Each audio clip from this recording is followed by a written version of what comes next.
Labdien! Parunāsim tagad par biorezonanci. Es domāju, ka šo vārdu lielākā daļa no jums jau noteikti zina, ir dzirdējuši. Citiem tas neinteresē. Viņi saka, ko man kaut kāda biorezonance. Agrāk nebija, tagad ir. Bet īstenībā tas process jau pastāvējis ir vienmēr, jo jebkura dzīve šūna tā tad rada šo elektromagnētisko lauku, rada šo vilni, un jebkurš vilnis var ar kaut ko rezonēt. Un bio tas, protams, nozīmē, ka dzīves. Mani sauc Dzidra.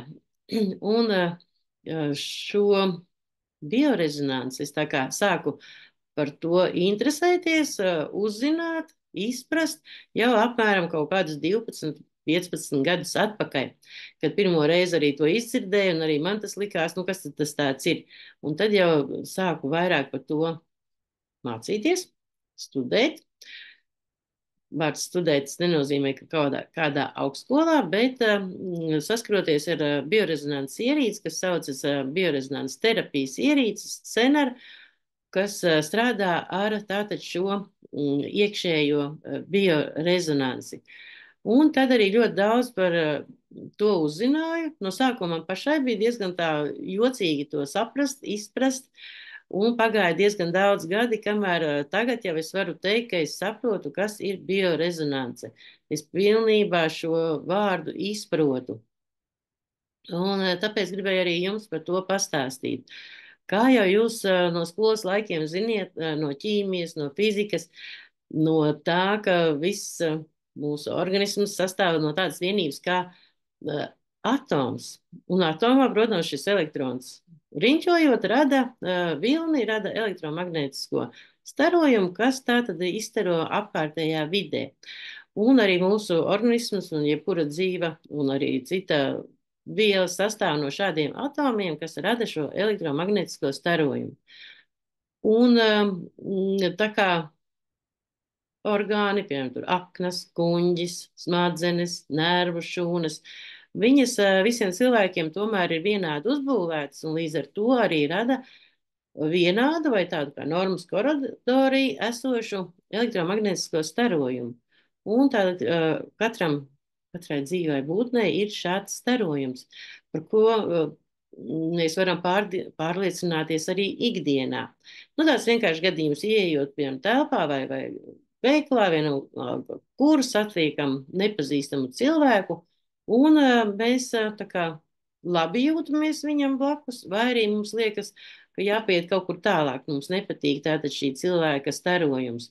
Un to tātad uzsver tīri intuitīvi mūsu zemapziņa, tātad rezonē vai nu patīkami ar mums, vai arī tieši otrādi rada šo diskomfortu. Jebkura mūzika, jebkura gaisma, arī tas ir vilnis, arī tas ir noteiktā frekvencē izstarots vilnis, kas uz mums iedarbojas. Un, kā jūs zinat, ir mūzika, kas mums patīk, ir mūzika, kas mums rada diskomfortu, kas mums nepatīk. Piemēram, naglu velkot pa stiklu vai pa kādu metālu, šī skaņa mums var šermuļus uzdzīt, kas arī tikai tāpēc, ka šī frekvence uz mums iedarbojas. Tātad rezonē vai izsit no līdzsvara mūsu iekšējo frekvenci.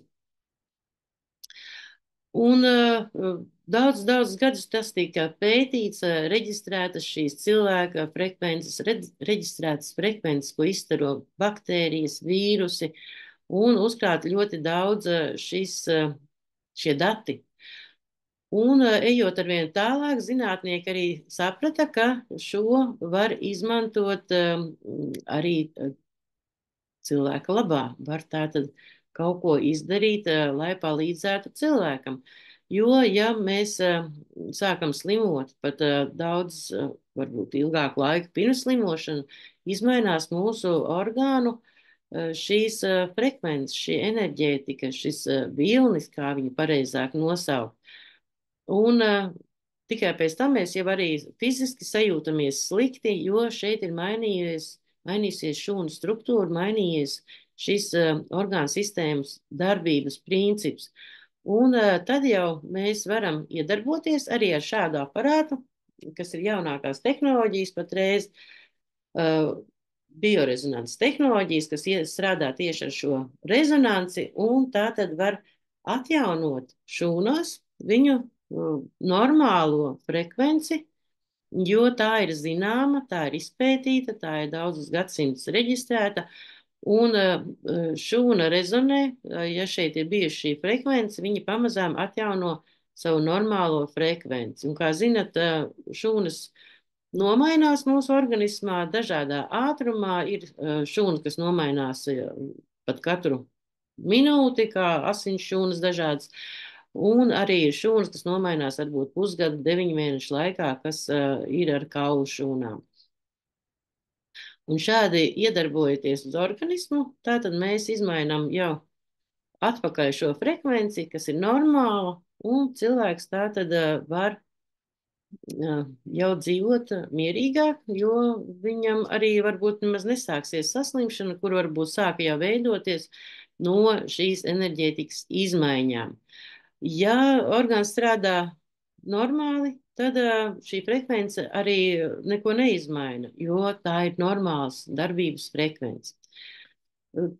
Tas īsumā par biorezonanci. Ja gribat uzdot jautājumus, droši prasiet, varu pastāstīt vairāk, lai sekojiet līdzi, un kādā citā video pastāstīšu varbūt arī par tiem zinātniekiem, par tiem atklājumiem, kādā veidā tātad zinātnē attīstījās, kā nonāca pie šīm gudrajām ierīcēm, kuras ir tātad kopā ar mākslīgo intelektu, pašapmācošu mākslīgo intelektu, un tāpēc viņas arī var izmantot mājās, jo cilvēkam pašam nav jādomā, to viņa vietā tātad dara šis mākslīgais intelekts, un šīs ierīces mēs varam lietot arī mājās savām vajadzībām.